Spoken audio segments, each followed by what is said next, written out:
ओम विष्णुवे नमः। बहुत समय पहले की बात है। भारतवर्ष में एक प्रतापी और दानी राजा राज्य करता था। वह नित्य गरीबों और ब्राह्मणों की सहायता करता था। यह बात उसकी रानी को अच्छी नहीं लगती थी। वह ना तो गरीबों को दान देती और ना ही भगवान का पूजन करती, और राजा को भी ऐसा करने से मना किया करती थी। एक दिन राजा जब वन को शिकार खेलने के लिए गए हुए थे, तो उस वक्त रानी महल में अकेली थी। उसी समय बृहस्पति देव साधु का वेश धारण कर राजा के महल में भिक्षा के लिए आए, और उन्होंने जब रानी से भिक्षा मांगी तो रानी ने भिक्षा देने से इनकार कर दिया और कहा, हे साधु महाराज, मैं तो इस दान पुण्य से तंग आ गई हूँ।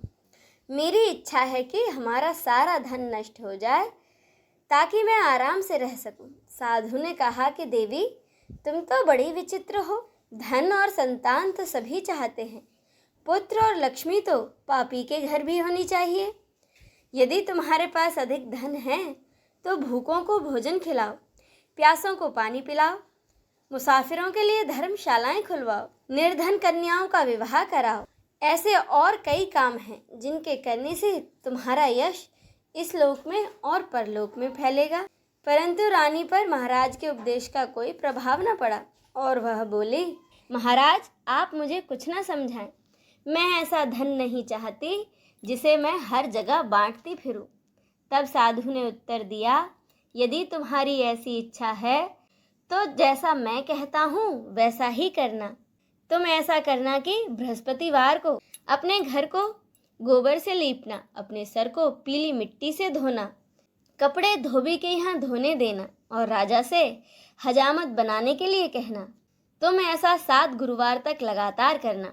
साधु के अनुसार कई बातों को पूरा करते हुए रानी को केवल 3 ही बृहस्पतिवार बीते थे कि उसका सारा धन नष्ट हो गया। भोजन के लिए राजा का परिवार तरसने लगा।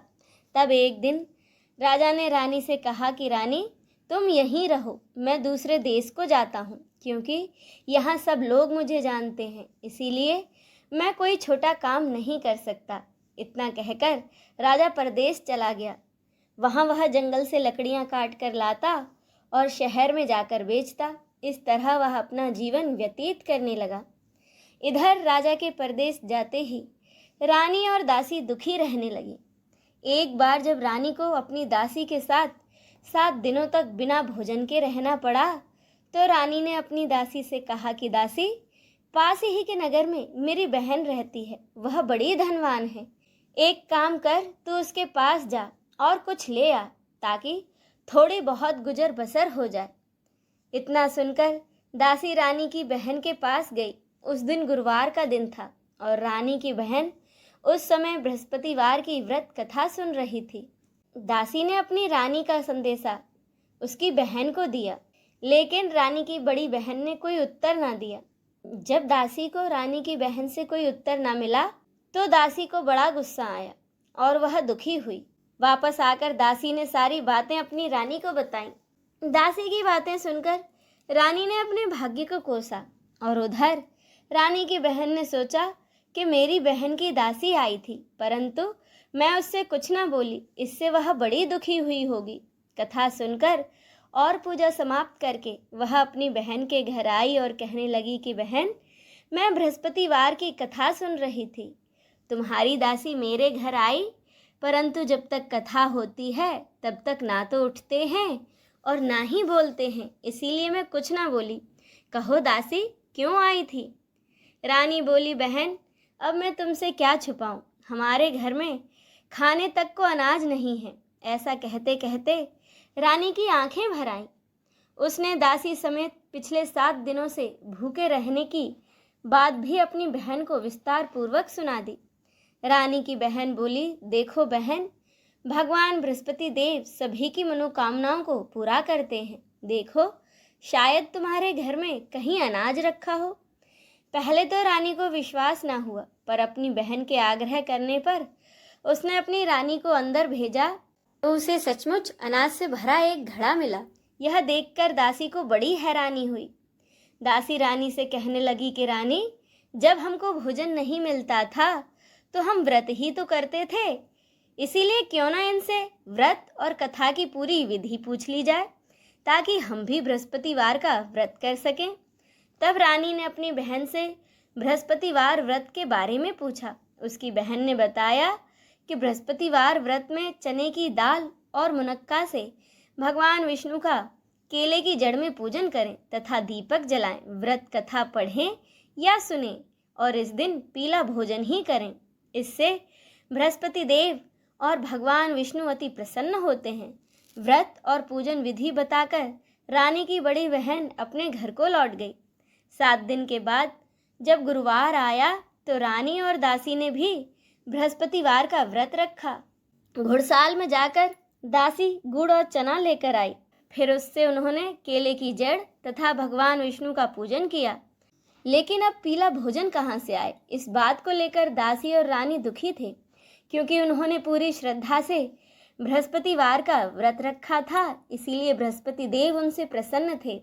अब एक साधारण व्यक्ति का रूप धारण करके बृहस्पति देव 2 थालों में सुंदर पीला भोजन दासी को दे गए। भोजन पाकर दासी बड़ी प्रसन्न हुई और फिर रानी ने और दासी ने मिलकर भोजन ग्रहण किया। इसके बाद से रानी और दासी हर बृहस्पतिवार को व्रत और पूजन करने लगी। बृहस्पति देव की कृपा से अब उनके घर में फिर से धन संपत्ति आ गई। परंतु रानी एक बार फिर पहले की तरह आलस्य करने लगी। तब दासी बोली, देखो रानी, तुम पहले भी इसी प्रकार आलस्य करती थी। तुम्हें धन रखने में कष्ट होता था, इस कारण सभी धन नष्ट हो गया। और अब जब बृहस्पति देव की कृपा से एक बार फिर से हमें धन मिला है तो तुम फिर से पहले की तरह आलस्य कर रही हो। रानी को समझाते हुए दासी कहती है कि बड़ी मुसीबतों के बाद तो हमने ये धन पाया है, इसीलिए हमें दान पुण्य करना चाहिए, भूखों को भोजन कराना चाहिए और धन को शुभ कार्यों में खर्चना चाहिए, जिससे कि तुम्हारे कुल का यश बढ़ेगा, तुम्हें स्वर्ग की प्राप्ति होगी और तुम्हारे पितृ प्रसन्न होंगे। दासी की बातें मानकर रानी अब अपना पूरा धन शुभ कार्यों में खर्चने लगी, जिससे पूरे नगर में उसका यश फैलने लगा। बृहस्पतिवार व्रत कथा के बाद श्रद्धा के साथ आरती की जानी चाहिए। इसके बाद प्रसाद बांटकर उसे ग्रहण करना चाहिए। इसी के साथ बृहस्पतिवार की यह कथा संपूर्ण होती है। बोलिए बृहस्पति देव की जय। अब सुने आरती। ओम जय बृहस्पति देवा, ओम जय बृहस्पति देवा, छिन छिन भोग लगाऊं, छिन छिन भोग लगाऊं, कदली फल मेवा। ओम जय बृहस्पति देवा, तुम पूर्ण परमात्मा, तुम अंतर्यामी, स्वामी तुम अंतर्यामी, जगत पिता जगदीश्वर, जगत पिता जगदीश्वर, तुम सबके स्वामी। ओम जय बृहस्पति देवा, चरणामृत निज निर्मल, सब पातक हरता, स्वामी सब पातक हरता, सकल मनोरथ दायक, सकल मनोरथ दायक, कृपा करो भरता। ओम जय बृहस्पति देवा, तन मन धन अर्पण कर जो जन शरण पड़े, स्वामी जो जन शरण पड़े, प्रभु प्रकट तब हो कर, प्रभु प्रकट तब हो कर, आकर द्वार खड़े। ओम जय बृहस्पति देवा, दीन दयाल दयानिधि, भक्तन हितकारी, स्वामी भक्तन हितकारी, पाप दोष सब हरता, पाप दोष सब हरता, भव बंधन हारी। ओम जय बृहस्पति देवा, सकल मनोरथ दायक, सब संशय हारो, स्वामी सब संशय हारो, विषय विकार मिटाओ, विषय विकार मिटाओ, संतन सुखकारी। ओम जय बृहस्पति देवा, जो कोई आरती तेरी प्रेम सहित गावे, स्वामी प्रेम सहित गावे, जेठानंद आनंद कर, जेठानंद आनंद कर, सुनिश्चय पावे ओम जय बृहस्पति देवा। ओम जय बृहस्पति देवा, स्वामी जय बृहस्पति देवा।